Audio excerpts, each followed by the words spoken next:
नमस्कार, आप देख रहे हैं अनोखी आवाज और मैं हूं आपके साथ मानवी ठाकुर।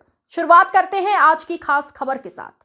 दुनिया की सबसे बड़ी त्रासदी भोपाल गैस कांड के लिए जिम्मेदार यूनियन कार्बाइड फैक्ट्री के जहरीले कचरे को 40 साल बाद शहर से बाहर कर दिया गया। यूनियन कार्बाइड फैक्ट्री के अंदर मौजूद 337 मीट्रिक टन जहरीले कचरे को पीथमपुर भेज दिया गया। भारी सुरक्षा के बीच बुधवार रात करीब 9 बजे 12 कंटेनरों में लादकर इन्हें राजधानी भोपाल से बाहर ले जाया गया। इन कंटेनरों के साथ साथ सुरक्षा के लिहाज से पुलिस, एम्बुलेंस और दमकल की गाड़ियां तैनात रहीं। कचरे को सुरक्षित पीथमपुर पहुंचाने के लिए राजधानी भोपाल से पीथमपुर तक 250 किलोमीटर लंबा ग्रीन कॉरिडोर बनाया गया। इस दौरान सुरक्षा की सभी मानकों का खास ख्याल रखा गया। यूनियन कार्बाइड कारखाने का 377 टन खतरनाक जहरीला कचरा 12 कंटेनरों में भरकर भोपाल से पीथमपुर के लिए भेजा गया। कचरा पैकिंग से लेकर कंटेनर में लोड करने में लगे कर्मचारियों के स्वास्थ्य का खास ध्यान रखा गया। भोपाल पुलिस कमिश्नर ने कहा, उच्चतम मापदंडों के पालन के साथ कचरे को पीथमपुर भेजा गया है। पूरे रास्ते की कड़ी निगरानी की गई और सुरक्षा सुनिश्चित की गई। पीथमपुर से इस कचरे का सेफ डिस्पोज होगा। उस दिन उस रात में भी यहाँ विद्यार्थी परिषद की बैठक में हिंदी ग्रंथ अकादमी के डायरेक्टर अशोक कड़ेल जी और हमारी परिषद की पूरी टीम संयोग से उस दिन भोपाल में ही थी। रात के समय गैस लीक होने में हम एमएलए रेस्ट हाउस थे। बाद में उस घटना का मैं जब भी याद करता हूँ तो सिहरन आ जाती है। लेकिन दूसरे दिन, तीसरे दिन, 2 दिन तक पूरा भोपाल का जो दृश्य बना वो वाकई बहुत दर्दनाक था।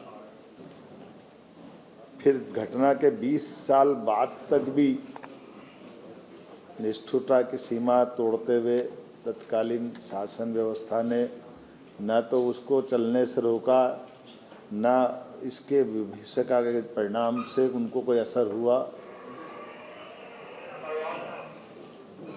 ये एक संयोग है कि इस प्रकार के सारे निर्णय करने में हमारी सरकार ने पूरी संवेदनशीलता के साथ प्रदेश की जनता के हित में किसी प्रकार की कोई भी निर्णय की अपेक्षा हो तो निर्णय त्वरित गति से करते हुए आगे बढ़ने का निर्णय किया। माननीय उच्चतम न्यायालय, उच्च न्यायालय, सभी प्रकार के विभागों के अलग अलग परामर्श, सभी प्रकार के सुझावों के बलबूते पर हमने भोपाल से लगभग 358 टन यूनियन कार्बाइड का कचरा, जिसमें 60% से ज़्यादा स्थानीय मिट्टी है, लगभग 40% सेवन नेफ्थॉल और अन्य प्रकार के केमिकल से जुड़े अपशिष्ट हैं। सेवन नेफ्थॉल रेसिड्यूस मूलतः मिथाइल आइसोसाइनाइड और कीटनाशकों को बनाने में सह उत्पाद की भूमिका में रहता है और इसका जहरीलापन भी वैज्ञानिकों के शब्दों में 25 साल में लगभग पूरा हो जाता है। ये उल्लेखनीय बात है कि घटना को 40 साल हो चुके हैं। ऐसे में स्वाभाविक रूप से कई सारी जो आशंकाएं हैं, उन आशंकाओं का अपने आप इस बात का उत्तर मिल जाता है। और ये इस बात का भी उत्तर है कि 40 साल से ही हम सब उस कचरे के साथ भोपाल में रहते आए। ऐसा नहीं कि कहीं से आ रहा है। भोपाल में ये कचरे के साथ ही सारे लोग रहते आए हैं। तो इसलिए इस चीज़ को स्मरण में भी रखना है कि जिस बात को तथाकथित लोग एक आशंका से मन में लाते हैं, उनके लिए सारी बातों को समझाने के लिए मैंने बात कही है। इस कचरे के निपटान की प्रक्रिया में दुनिया में शायद ही इतना गहन परीक्षण किया होगा।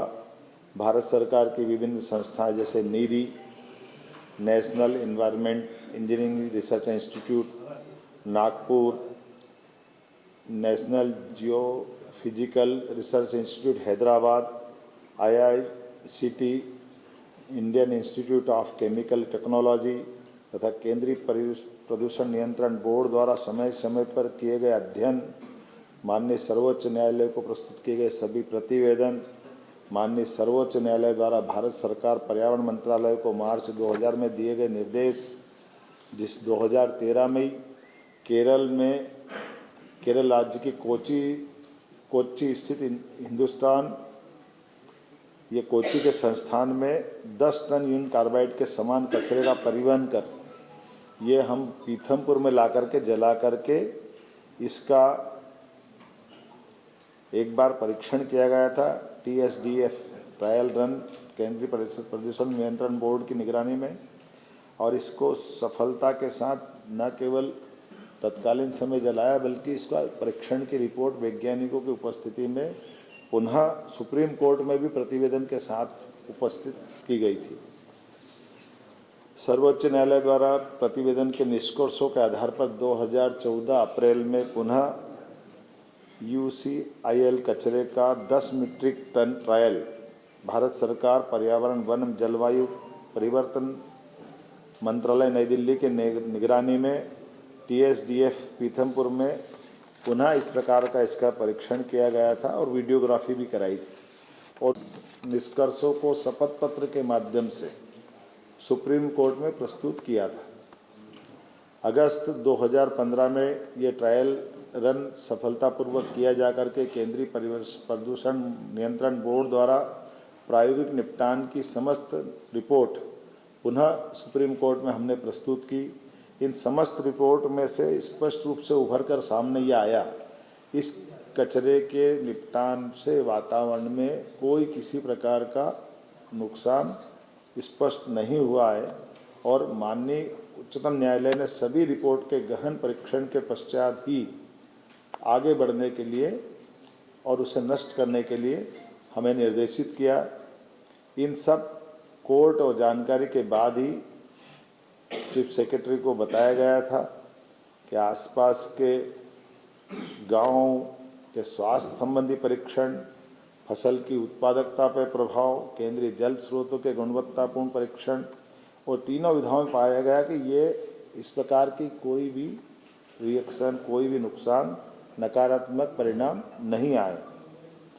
और इसीलिए इस कचरे निपटान की सारी प्रक्रिया में शासन ने हमारी अपनी गंभीरता रखते हुए इस तरह से बढ़ने का प्रयास किया कि सालों पुरानी एक परेशानी, इस परेशानी से निपटने के लिए योग्य मार्गदर्शन वैज्ञानिकों की उपस्थिति में क्रमशः इस दिशा में ठोस कदम उठाया जाए, और सभी प्रकार की टीमें जैसे केंद्रीय प्रदूषण नियंत्रण बोर्ड, मध्य प्रदेश प्रदूषण नियंत्रण बोर्ड और अन्य लोगों की उपस्थिति में इस प्रकार से इस कचरे का निपटान किया जाए। और हमने इसी आधार पर कल अपने यहाँ से भोपाल से ये कचरे को योग्य जगह पहुँचाया भी है, और मुझे इस बात का संतोष है कि अभी तक की हमारी सारी गतिविधियों में जो हमने निर्णय किया था वो शांतिपूर्वक रहा। पूरा प्रदेश का कहीं भी किसी प्रकार की कष्ट हो जाए ये हमारे सबके लिए विषय रहता है।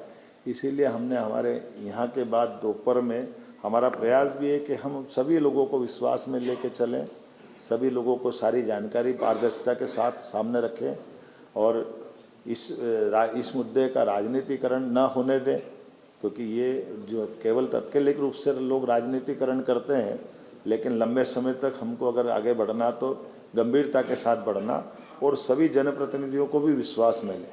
इसलिए हमने प्रभारी मंत्री श्रीमान कैलाश विजयवर्गीय जी को कहा है कि वो धार में दोपहर में बैठक लेकर के 3 बजे इसके विस्तार से अपनी वहाँ के प्रतिनिधियों को भी विश्वास में लेकर के अपनी बात कहे, और कुल मिलाकर के ये जो प्रक्रिया प्रारंभ होगी इस प्रक्रिया को पूरी एक तरह से पारदर्शिता के साथ समय सीमा में इसके संबंध में धीरे धीरे इसका एक तरह से संकट का या जो एक अपनी एक टारगेट है उस टारगेट पे लक्ष्य की प्राप्ति करेगा।